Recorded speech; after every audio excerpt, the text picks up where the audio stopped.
This is Inside Indiana Business Radio for Wednesday, September 11th, 2024. I'm Mark Mazurek.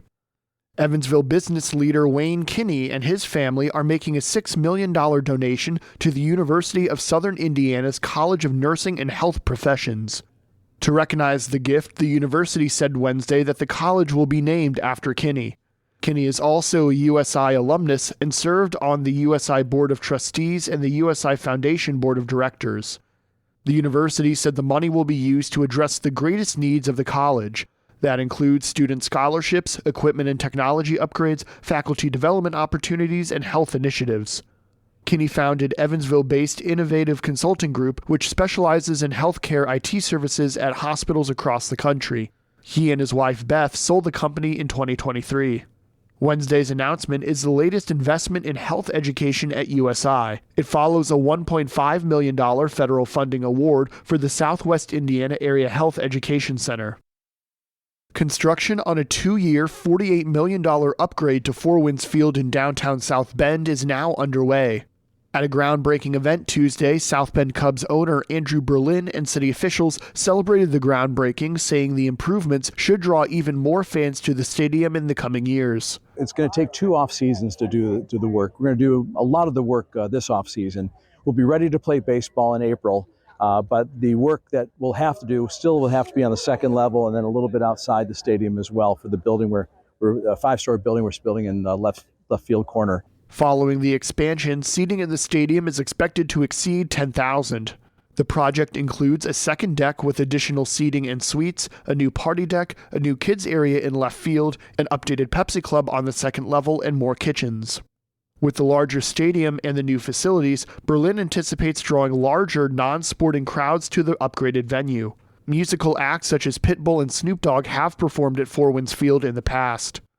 Funding for the upgrades comes from a newly passed law allowing South Bend to capture a larger percentage of tax funds from professional sports venues. And I know the Morris Theater got some money as well as the zoo, I believe. It's good news for City of South Bend.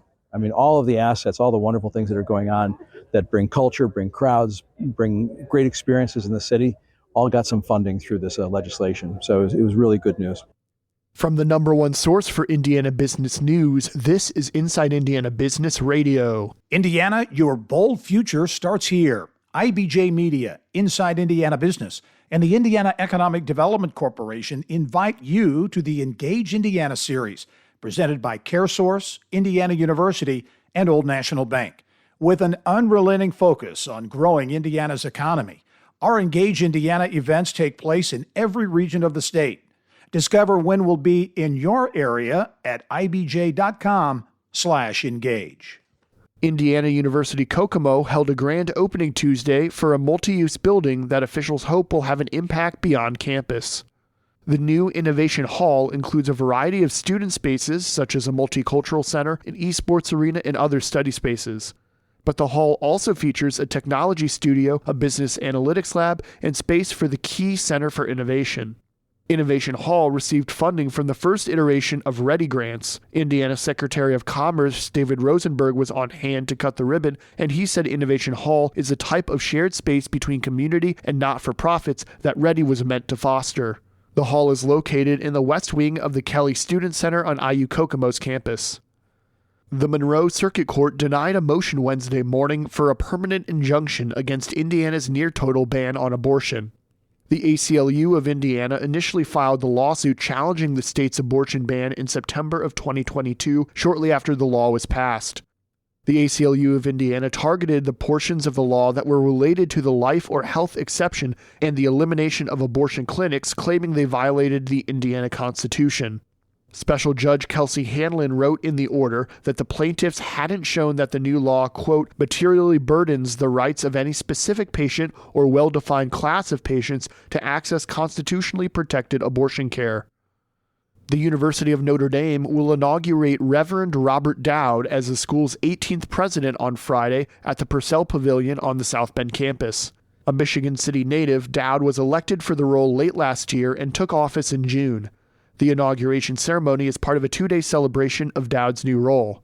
Dowd has served as a vice president and associate provost for interdisciplinary initiatives, a member of the President's Leadership Council, and oversaw several institutes, centers, and other academic units. He also was religious superior of the Holy Cross Priests and Brothers at Notre Dame.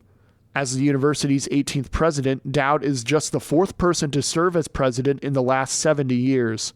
He succeeds Reverend John Jenkins, who was president for 19 years before him. The Indiana Deferred Compensation Committee has voted to eliminate public retirement assets from two outside investment funds as part of the state's effort to divest from Chinese entities and funds prioritizing environmental and social governance practices. State dollars will be transferred from the Vanguard FTSE Social Index to the State Street S&P 500 Index Fund and from the American Funds Euro-Pacific Growth Fund to the Fidelity Diversified International Fund.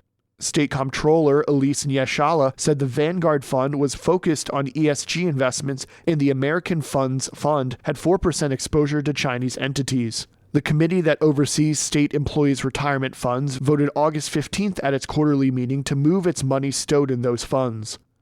Auto dealership leader Ryan Rohrman is this week's guest on the Business and Beyond podcast hosted by Gary Dick, presented by PNC. A weekly conversation with high-profile Hoosiers in business, sports, entertainment, and beyond. Available now from your favorite podcast provider. I'm Marek Mazurek for Inside Indiana Business Radio on Demand.